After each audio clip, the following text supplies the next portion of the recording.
നിങ്ങൾ ജീവിതത്തിൽ കണ്ടിട്ടുള്ളതിലേക്ക് ഏറ്റവും വലിയ തന്ത്രശാലി ആരായിരുന്നിരിക്കും? എന്തുകൊണ്ടാണ് നിങ്ങൾ അവരെ അങ്ങനെ കരുതുന്നത്? ഏറ്റവും വലിയ തന്ത്രങ്ങൾ പോലും പാളിപ്പോകുന്നത് നിങ്ങൾ കണ്ടിട്ടുണ്ടോ? തന്ത്രങ്ങൾ പാളിപ്പോയ ഒരാളെക്കുറിച്ചാണ് ഇന്ന് നാം ഒരുമിച്ച് ചിന്തിക്കുവാൻ പോകുന്നത്.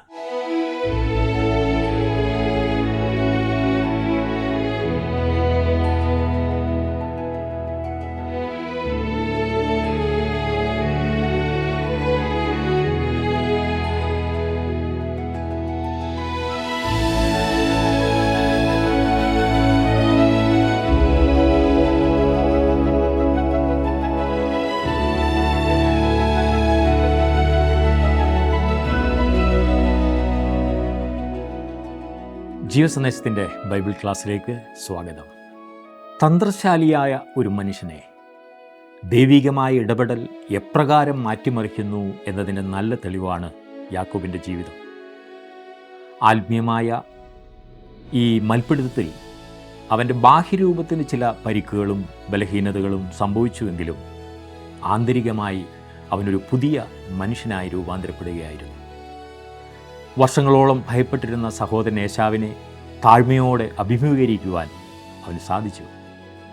ഒരിക്കൽ സകലവും തട്ടിയെടുക്കുവാൻ ശ്രമിച്ചവൻ ഇന്ന് തൻ്റെ സമ്പത്ത് സന്തോഷത്തോടെ പങ്കുവെക്കുവാൻ തയ്യാറാകുന്നത് ആഴത്തിലുള്ള ആത്മീയ പരിവർത്തനത്തിൻ്റെ അടയാളമാണ്. സ്വാർത്ഥതയിൽ നിന്ന് സമർപ്പണത്തിലേക്കുള്ള ഈ മാറ്റമാണ് യഥാർത്ഥ ക്രിസ്തീയ ജീവിതത്തിൻ്റെ കാതൽ. ഉൽപ്പത്തി പുസ്തകം 33 അധ്യായമാണ് ഇന്ന് നമ്മൾ പഠിക്കാൻ പോകുന്നത്.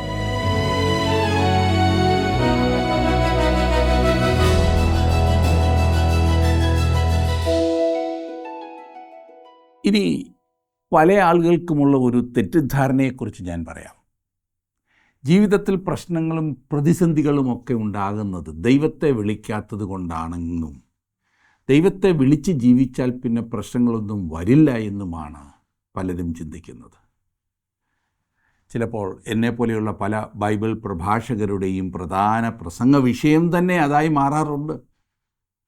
ഇതിലെന്തെങ്കിലും യാഥാർത്ഥ്യമുണ്ടോ? ദൈവത്തെ ആത്മാർത്ഥമായി വിളിക്കുന്നവർക്ക് പ്രശ്നങ്ങളൊന്നും വരില്ലേ? അങ്ങനെയെങ്കിൽ ദൈവത്തെ വിളിച്ചിട്ട് എൻ്റെ ജീവിതത്തിൽ എന്തുകൊണ്ടാണ് ഈ രോഗവും പ്രയാസവും എല്ലാം എന്ന് നിങ്ങൾ ചിന്തിക്കുന്നുണ്ടാവാം. അതേ പ്രിയ സുഹൃത്തെ, നിങ്ങളുടെ സംശയം വളരെ പ്രധാനപ്പെട്ടതാണ്. ഉൽപ്പത്തി പുസ്തകം 32 അധ്യായത്തിൽ നാം കണ്ടത് യാക്കോബിൻ്റെ ആത്മീയ ജീവിതത്തിലെ ഒരു ഉയർന്ന കൊടുമുടിയാണ്. അവിടെ ദൈവം യാക്കോബിന് നേരിട്ട് ഇടപെട്ട് അവനോട് സംസാരിക്കുന്നത് കാണുന്നു. മുമ്പോട്ടും പിൻപോട്ടും വലത്തോട്ടും ഇടത്തോട്ടും പോകുവാൻ നിർവാഹമില്ലാതെ ഏകനായി യാബോക്ക് കടവിൽ തകർന്നിരുന്ന യാക്കോബിനെ ഉൽപ്പത്തി പുസ്തകം 32 അധ്യായത്തിലാണ് നാം കാണുന്നത്. ആ ഏകാന്തതയിൽ ഏതോ ഒരു പുരുഷൻ വന്ന് അവനോട് മല്ല് പിടിക്കുന്നു. യാക്കോബല്ല, ആ പുരുഷനാണ് യാക്കോബിനോട് മല്ല് പിടിച്ചത്. യാക്കോബ് ജീവിതകാലം മുഴുവൻ മല്ല് പിടിച്ച് ജീവിച്ചവനാണ്. ഇനിയും മറ്റൊരു ഗുസ്തിക്ക് അവൻ തയ്യാറല്ലായിരുന്നു. അവൻ്റെ പിൻപിൽ അവൻ്റെ അമ്മാവൻ ലാബാൻ ഒരു കൽക്കൂനയും കൂട്ടി കാത്തിരിക്കുന്നു. അവൻ്റെ മുമ്പിൽ കഴിഞ്ഞ 20 വർഷം താൻ ആരെ ഭയപ്പെട്ടോ അവനൊരു വലിയ കൂട്ടം ആളുകളുമായി അവൻ്റെ നേരെ വരുന്നു. ഇവരെ രണ്ടുപേരെയും യാക്കോബ് ഏറ്റവും ഒടുവിൽ കണ്ടപ്പോഴത്തെ കാര്യങ്ങളായിരിക്കാം അപ്പോൾ യാക്കോബിൻ്റെ മനസ്സിൽ വരുന്നത്. അവർ രണ്ടുപേരും വന്ന് യാക്കോബിന് നേരെ തീ തുപ്പി നിൽക്കുകയായിരുന്നു അന്ന്. ഇങ്ങനൊരു സാഹചര്യത്തിൽ മറ്റൊരാളെ കൂടി നേരിടുവാനുള്ള ത്രാണി പാവം യാക്കോബിനില്ലായിരുന്നു. ആ കാര്യത്തിൽ സംശയം വേണ്ട.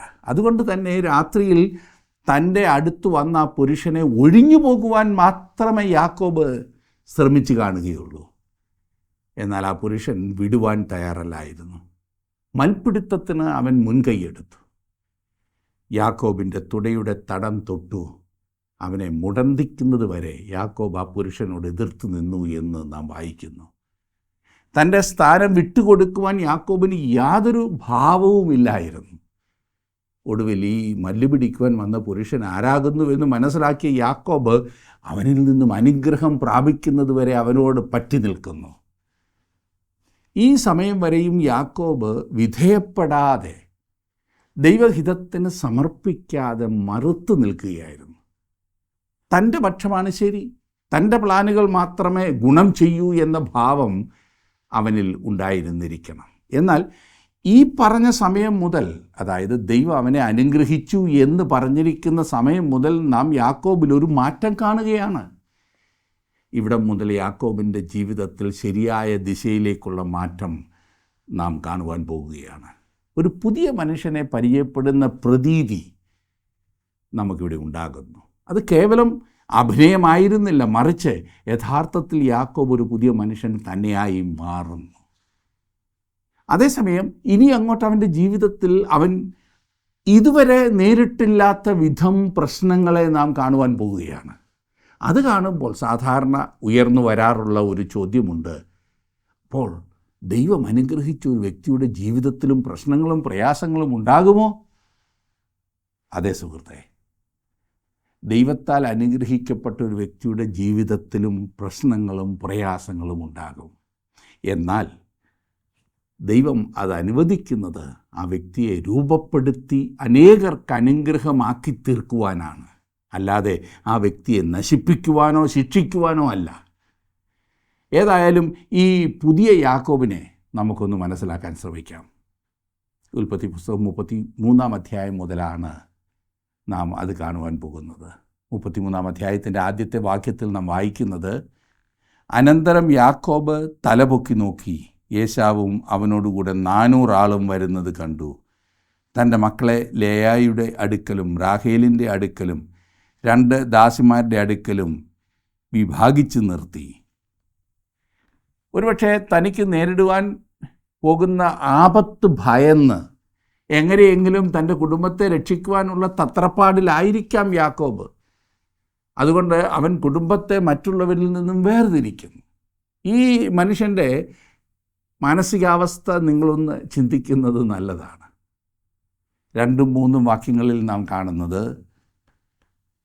അവൻ ദാസിമാരെയും അവരുടെ മക്കളെയും മുമ്പായും ലേയയെയും അവളുടെ മക്കളെയും പിന്നാലെയും റാഹേലിനെയും യോസഫിനെയും ഒടുക്കമായും നിർത്തി. അവൻ അവർക്ക് മുമ്പായി കടന്ന് 7 പ്രാവശ്യം സാഷ്ടാംഗം നമസ്കരിച്ചു കൊണ്ട് തൻ്റെ സഹോദരനോട് അടുത്ത് ചെന്നു. യാക്കോബ് ഏശാവിനെ നേരിടുന്ന രംഗം ഒന്ന് ഭാവന ചെയ്താൽ നന്നായിരുന്നു. ഞാൻ ചിന്തിക്കുന്നത് ഇങ്ങനെയാണ്: യാക്കോബ് 1 മൈൽ അകലെയെങ്കിലും നിന്നുകൊണ്ട് നമസ്കരിക്കാൻ തുടങ്ങിക്കാണും. നമ്മുടെ നാട്ടിലെ രീതിയിൽ ചിന്തിച്ചാൽ യാക്കോബ് തലേക്കെട്ടൊക്കെ എടുത്ത് മുണ്ടിൻ്റെ മടക്കിക്കൊത്തൊക്കെ അഴിച്ചിട്ട് നിലം വരെ കുനിഞ്ഞ് നമസ്കരിച്ചു കൊണ്ട് വരികയാണ്. ഏശാവ് എന്തിനുള്ള പുറപ്പാടാണെന്ന് ഇതുവരെ യാക്കോബിന് അറിയില്ലല്ലോ. കൊല്ലാനാണോ തിന്നാനാണോ ആർക്കറിയാം? മാത്രമല്ല 400 ആളുകളും ഏശാവിനോടൊപ്പം ഉണ്ട്. അവരോട് എതിർത്ത് നിൽക്കാൻ യാക്കോബിന് ത്രാണിയില്ല, പാവം. 4-ാം വാക്യത്തിൽ നാം കാണുന്നത്: ഏശാവ് ഓടി വന്ന് അവനെ എതിരേറ്റ് ആലിംഗനം ചെയ്തു, അവൻ്റെ കഴുത്തിൽ വീണ് അവനെ ചുംബിച്ചു. 2 പേരും കരഞ്ഞു. അതെ, നമുക്കറിയാം, അവർ ഇരട്ട സഹോദരങ്ങളാണ്. ദൈവം ഏശാവിൻ്റെ ഹൃദയത്തെ വാസ്തവത്തിൽ സ്പർശിച്ചു എന്ന് വ്യക്തമാണ്. കാരണം യാക്കോബിനെ കൊന്നുകളയുമെന്ന് അവൻ ഒരിക്കൽ പ്രതിജ്ഞ എടുത്തതായിരുന്നല്ലോ. ഇനിയും ഏശാവ് പറയുന്നത് ശ്രദ്ധിച്ചാട്ടെ, 5 മുതലുള്ള വാക്യങ്ങൾ: പിന്നെ അവൻ തലപൊക്കി സ്ത്രീകളെയും കുഞ്ഞുങ്ങളെയും കണ്ടു. നിന്നോടുകൂടെയുള്ള ഇവർ ആരെന്ന് ചോദിച്ചതിന് ദൈവം അടിയന് നൽകിയിരിക്കുന്ന മക്കൾ എന്ന് അവൻ പറഞ്ഞു. അപ്പോൾ ദാസിമാരും മക്കളും അടുത്തു വന്ന് നമസ്കരിച്ചു. ലേയും മക്കളും അടുത്തു വന്ന് നമസ്കരിച്ചു. ഒടുവിൽ യോസഫും റാഹേലും അടുത്തു വന്ന് നമസ്കരിച്ചു. യാക്കോബ് തൻ്റെ കുടുംബത്തെ ഏശാവിന് പരിചയപ്പെടുത്തിയതിന് ശേഷം ഏശാവ് അവനോട് ചോദിക്കുകയാണ്. 8-ാം വാക്യം: ഞാൻ വഴിക്ക് കണ്ട ആ കൂട്ടമൊക്കെയും എന്തിന് എന്ന് അവൻ ചോദിച്ചതിന് യജമാനന് എന്നോട് കൃപ തോന്നേണ്ടതിനാകുന്നു എന്ന് അവൻ പറഞ്ഞു. തൻ്റെ സഹോദരനെ നേരിടുവാൻ താൻ തിരഞ്ഞെടുത്ത മാർഗം ശരിക്കും അനുയോജ്യമായിരുന്നു എന്ന് യാക്കോബ് ഒരു നിമിഷം ചിന്തിച്ചു കാണും. ഇങ്ങനെ ചെയ്തുകൊണ്ടാണ് ഏശാവ് ഇങ്ങനെ മെരുങ്ങിയത് എന്നവൻ ചിന്തിച്ചു കാണും. പക്ഷേ നിങ്ങൾ ഏശാവിൻ്റെ വാക്കുകൾ ശ്രദ്ധിച്ചേ. യാക്കോബിൻ്റെ പദ്ധതികളൊന്നും ആവശ്യമില്ലായിരുന്നുവെന്നും ഏശാവിൽ വലിയൊരു മാറ്റം സംഭവിച്ചു കഴിഞ്ഞു എന്നും ആ വാക്കുകൾ വെളിപ്പെടുത്തുന്നു. 9-ാം വാക്യത്തിൽ, അതിന് ഏശാവ്, സഹോദരാ, എനിക്ക് വേണ്ടുന്നതുണ്ട്, നിനക്കുള്ളത് നിനക്കിരിക്കട്ടെ എന്ന് പറഞ്ഞു. ഏശാവ് പറയുന്നത്, ഇതൊന്നും നീ എനിക്ക് കൊടുത്തയക്കേണ്ട ആവശ്യമേ ഇല്ലായിരുന്നു, എനിക്കെല്ലാം ധാരാളമുണ്ടല്ലോ എന്നാണ്. 10-ാം വാക്യത്തിൽ അതിൻ്റെ തുടർച്ചയായി പറയുന്നു, അതിന് യാക്കോബ്, അങ്ങനെയല്ല, എന്നോട് കൃപയുണ്ടെങ്കിൽ എൻ്റെ സമ്മാനം എൻ്റെ കയ്യിൽ നിന്ന് വാങ്ങണമേ. ദൈവത്തിൻ്റെ മുഖം കാണുന്നത് പോലെ ഞാൻ നിൻ്റെ മുഖം കാണുകയും നിനക്കെന്നോട് ദയ തോന്നുകയും ചെയ്തുവല്ലോ. ഞാൻ അയച്ചിരിക്കുന്ന കാഴ്ച വാങ്ങണമേ. ദൈവം എന്നോട് കൃപ ചെയ്തിരിക്കുന്നു, എനിക്ക് വേണ്ടുവോളമുണ്ട് എന്ന് പറഞ്ഞ് അവനെ നിർബന്ധിച്ചു. അവൻ അത് വാങ്ങി. കാര്യങ്ങൾ മറിയുന്നത് ശ്രദ്ധിക്കുക. ഇതൊരു തമാശ പോലെ തോന്നുന്നില്ലേ? ഈ സഹോദരങ്ങൾ ഇതുവരെ പരസ്പരം എന്തെങ്കിലുമൊക്കെ തട്ടിയെടുക്കണമെന്നുള്ള ചിന്തയിൽ നടന്നവരാണ്. പ്രത്യേകിച്ചും യാക്കോബിൻ്റെ കാര്യത്തിൽ അത് 100% സത്യമാണ്. എന്നാൽ ഇപ്പോൾ നാം യാക്കോബിനെ ഒരു പുതിയ ഭാവത്തിൽ കാണുന്നു. ഇവിടെ ഒരു സമ്മാനം സ്വീകരിക്കുവാൻ തൻ്റെ സഹോദരനെ യാക്കോബ് നിർബന്ധിക്കുകയാണ്. ഏശാവ് പറയുന്നു, നീ അത് എനിക്ക് തരേണ്ടതില്ല, എനിക്ക് വളരെ ഉണ്ട്. എന്നാൽ ഏശാവ് അത് സ്വീകരിക്കുവാൻ യാക്കോബ് വീണ്ടും വീണ്ടും നിർബന്ധിക്കുകയാണ്. യാക്കോബിന് എന്തോ ഒന്ന് സംഭവിച്ചു അല്ലേ? ഈ യാക്കോബ് എന്നെ ഓർമ്മിപ്പിക്കുന്നത് പുതിയ നിയമത്തിലെ സക്കായിയെയാണ്. ഓർക്കുന്നില്ലേ? ലൂക്കോസ് എഴുതിയ സുവിശേഷം 19-ാം അധ്യായത്തിൽ നാം അത് കാണുന്നു. നമ്മുടെ കർത്താവ് യെരിഹോവിലെ വഴിയിലൂടെ നടന്നു പോകുമ്പോൾ സക്കായി അത്തിവൃക്ഷത്തിൻ്റെ മുകളിൽ കയറിയിരിക്കുകയായിരുന്നു. കർത്താവ് അവനെ വിളിച്ച് താഴെ ഇറക്കി. യേശു അവനോടൊപ്പം അവൻ്റെ വീട്ടിലേക്ക് പോയപ്പോൾ ആ യാത്രയിൽ തന്നെ അവൻ എന്തോ സംഭവിച്ചു. മരത്തിൽ അവൻ കയറുമ്പോഴുള്ള മനുഷ്യനല്ലായിരുന്നു. മരത്തിൽ നിന്ന് അവൻ ഇറങ്ങി യേശുവിനോടൊപ്പം യാത്ര ചെയ്ത് വന്നപ്പോൾ അവൻ പറഞ്ഞത്, കർത്താവേ, ഇനി മേലും ഞാൻ മനുഷ്യരിൽ നിന്നും മോഷ്ടിക്കുകയും പിടിച്ചുപറിക്കുകയും അവിശ്വസ്തത കാണിക്കുകയും ചെയ്യില്ല എന്നാണ്. മാത്രമല്ല, തെറ്റായ മാർഗത്തിൽ താൻ കൈവശപ്പെടുത്തിയത് 4 മടങ്ങ് തിരികെ കൊടുക്കുവാനാണ് അവൻ പരിപാടിയെടുത്തത്. ഇതുമായി ബന്ധപ്പെടുത്തി കർത്താവ് അവനെ ഗുണദോഷിക്കുകയോ ശാസിക്കുകയോ ഒന്നും ചെയ്തതായി അവിടെ രേഖപ്പെടുത്തിയിട്ടില്ല. ഇതൊക്കെ സ്വാഭാവികമായിട്ടങ്ങ് സംഭവിക്കുകയാണ്. എത്ര വലിയ രൂപാന്തരമാണ് അവന് സംഭവിച്ചിരിക്കുന്നത്. അതായത്, യേശു ഒരു വ്യക്തിയുടെ ഭവനം സന്ദർശിച്ചാൽ ആ ഭവനം ഏതാണെന്ന് നിങ്ങൾക്ക് പെട്ടെന്ന് തിരിച്ചറിയാൻ കഴിയും.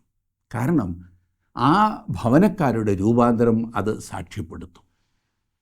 ഞാനൊന്ന് ചോദിക്കട്ടെ, നിങ്ങളുടെ ഭവനത്തിൽ യേശു കർത്താവ് വന്നിട്ടുണ്ടോ? നിങ്ങളുടെ ജീവിതത്തിൽ യേശു കർത്താവ് വന്നിട്ടുണ്ടോ? യേശുവിനെ കണ്ട മാത്രയിൽ സക്കായി വ്യത്യസ്തനാകുന്നു. യേശു ഒരു ഭവനത്തിൽ വന്നാൽ സംഭവിക്കുന്ന മാറ്റങ്ങളെല്ലാം സക്കായിയുടെ ജീവിതത്തിൽ സംഭവിക്കുന്നുണ്ട്. കാരണം അവൻ യേശുവിനാൽ രൂപാന്തരപ്പെട്ടു. പ്രിയരെ, നിങ്ങളുടെ ജീവിതത്തിൽ ഇതുവരെ അങ്ങനെ മാറ്റങ്ങൾ സംഭവിച്ചിട്ടില്ലെങ്കിൽ, ഇതുവരെ അവൻ നിങ്ങളുടെ ഭവനത്തിലേക്ക് വന്നിട്ടില്ലെങ്കിൽ, ഇപ്പോൾ അവനെ ആത്മാർത്ഥമായി നിങ്ങളുടെ ജീവിതത്തിലേക്ക്, നിങ്ങളുടെ ഭവനത്തിലേക്ക് ക്ഷണിക്കുമോ? തീർച്ചയായും യാക്കോബിന് വലിയ രൂപാന്തരം സംഭവിച്ചിരിക്കുന്നു. പണ്ട് ഒരു പാത്രം പായസം നൽകി ജ്യേഷ്ഠാവകാശത്തിന് വിലപേശിയവൻ ഇപ്പോൾ ഇതാ തൻ്റെ സഹോദരന് ആടുകളെയും കന്നുകാലികളെയും ഒരു വിലയും വാങ്ങാതെ നൽകുകയാണ്. വാസ്തവത്തിൽ യാക്കോബ് ഏശാവിനെ ഈ പറഞ്ഞതൊക്കെയും സ്വീകരിക്കുവാൻ നിർബന്ധിക്കുന്നത് ശ്രദ്ധിച്ചോ? കാരണം അവൻ രൂപാന്തരപ്പെട്ടവനാണ്. എന്നാൽ ഇതിന് മറ്റൊരു വശമുണ്ട്. യാക്കോബ് തൻ്റെ കാര്യം നേടിയെടുക്കുവാൻ മാത്രമാണ് ഇങ്ങനെയൊക്കെ ചെയ്തത് എന്ന് ചിലർ ചിന്തിച്ചേക്കാം.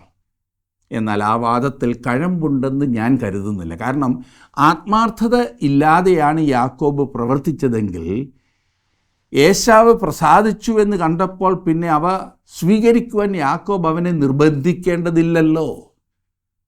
അതേ സുഹൃത്ത്, യേശു കർത്താവ് ഒരു വ്യക്തിയെ രൂപാന്തരപ്പെടുത്തിയാൽ ആ ആളിൻ്റെ കൊടുക്കൽ വാങ്ങലിൽ അത് വളരെ പ്രതിഫലിക്കും. മാത്രമല്ല, അങ്ങനെയുള്ളവർ ഭൗതിക കാര്യങ്ങളോടുള്ള ആർത്തിയേക്കാൾ ആത്മീയ കാര്യങ്ങൾക്കും മറ്റുള്ളവരുമായുള്ള ബന്ധത്തിനും പ്രാധാന്യം നൽകും. ഒരു വ്യക്തി ദൈവപൈതലാണോ എന്നും നമുക്ക് മനസ്സിലാക്കി തരുന്ന കാര്യങ്ങളാണ് ഇതൊക്കെ. ലാഘവത്തോടെ എടുക്കരുത്. പല ഭവനങ്ങളിലും സഹോദരങ്ങൾ തമ്മിൽ പിണങ്ങിയിരിക്കുന്നത് നമുക്ക് കാണാവുന്നതാണ്. ഇതിൽ നല്ല പങ്കും ചെറുപ്പത്തിൽ അവർക്കുണ്ടായ ചില തിക്താനുഭവങ്ങൾ മൂലമാകാം. ക്ഷമിക്കുവാൻ മനസ്സില്ലാത്തതിനാൽ പ്രായമായാലും ഈ വിഷയങ്ങൾ കൊണ്ട് നടക്കുന്നു. അങ്ങനെ സഹോദരങ്ങൾ തമ്മിലുള്ള ബന്ധം ഛിന്നഭിന്നമാകുന്നു. ഒരു ക്രിസ്തുവിശ്വാസിയുടെ ജീവിതത്തിൽ ഒരിക്കലും അങ്ങനെ സംഭവിക്കുവാൻ പാടില്ല.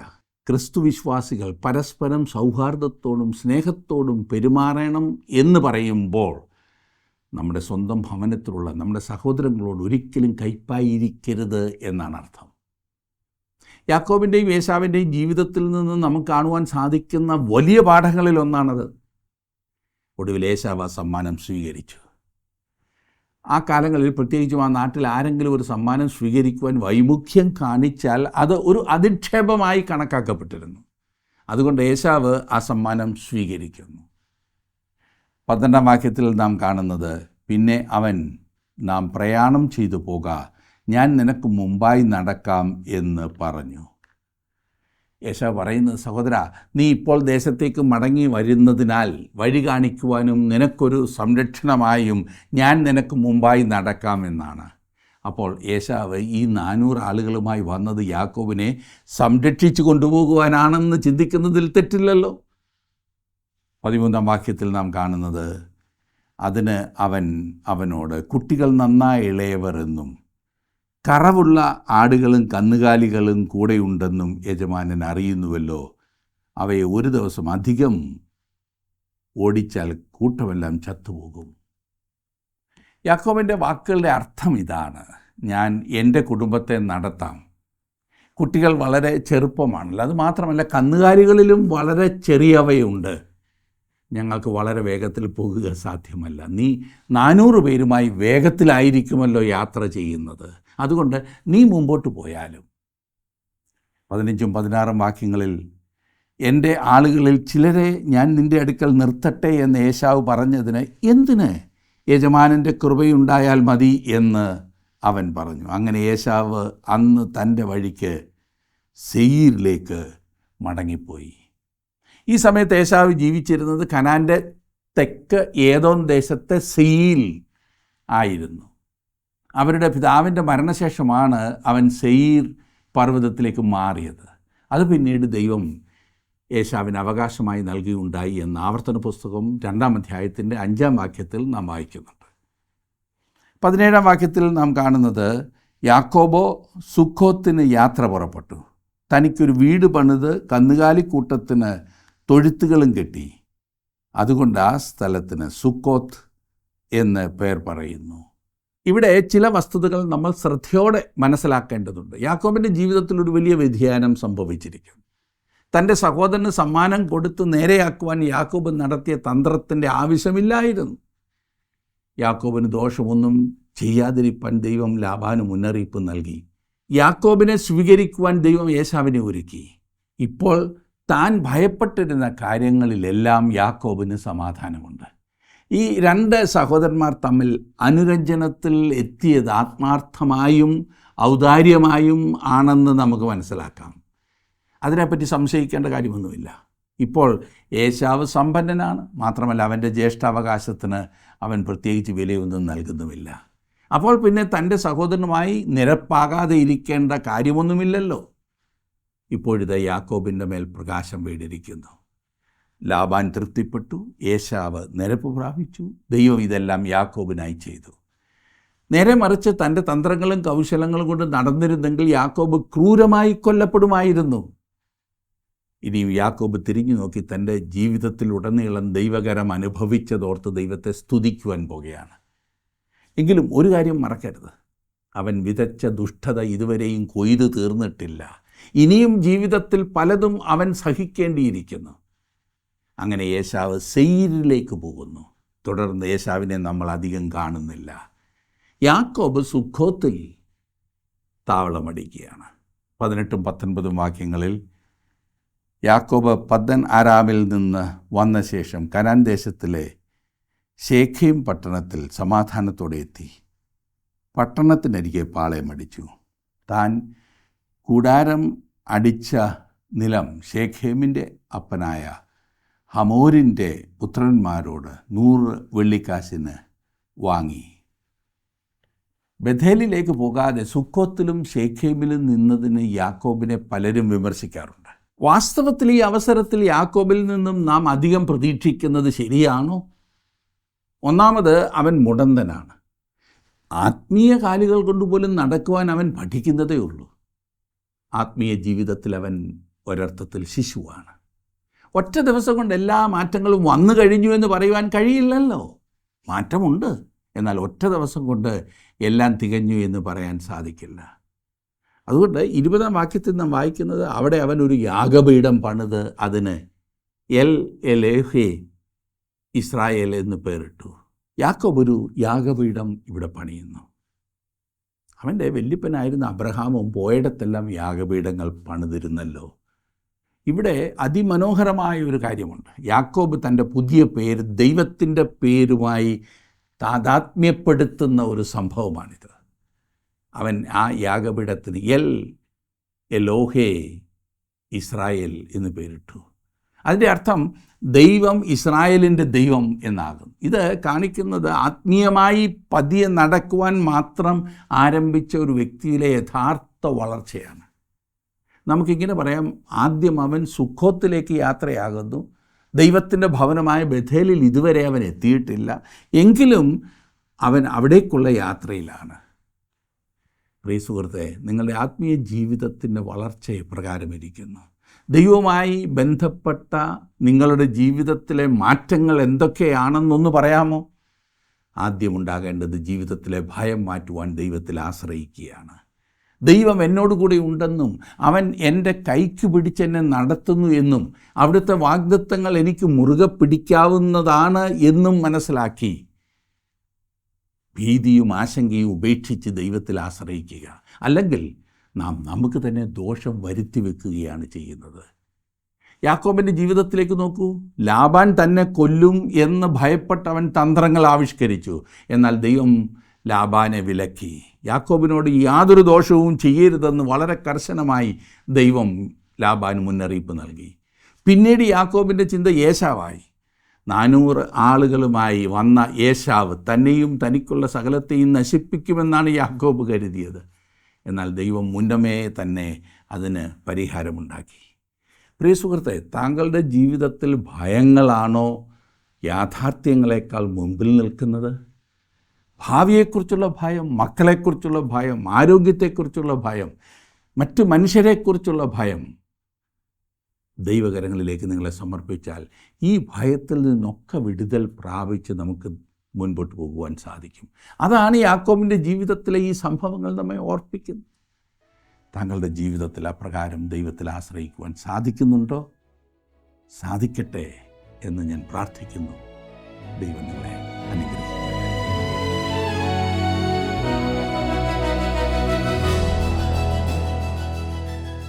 നമ്മുടെ ജീവിതത്തെ ആഴമായ രൂപാന്തരത്തിലേക്ക് നയിക്കുവാൻ പ്രാപ്തിയുള്ളതാണ് യാക്കോബിൻ്റെ ജീവചരിത്രം. ഒരു വ്യക്തിയുടെ ആത്മീയ വളർച്ച എന്നതുകൊണ്ട് അർത്ഥമാക്കുന്നത് ദൈവാനുരൂപമായി അവനിൽ ഉണ്ടാകുന്ന രൂപാന്തരമാണ്. ഒരുത്തൻ ക്രിസ്തുവിലായാൽ അവൻ പുതിയ സൃഷ്ടിയാകുന്നു. പഴയത് കഴിഞ്ഞുപോയി, ഇതാ അത് പുതുതായി തീർന്നിരിക്കുന്നു. എങ്കിലും അതിനൊക്കെയും ദൈവം തന്നെ കാരണഭൂതനെന്നാകുന്നു തിരുവചനം പറയുന്നത്. തുടർന്നുള്ള ക്ലാസ്സുകളിൽ നമുക്ക് വീണ്ടും കാണാം. ദൈവം നിങ്ങളെ അനുഗ്രഹിക്കട്ടെ.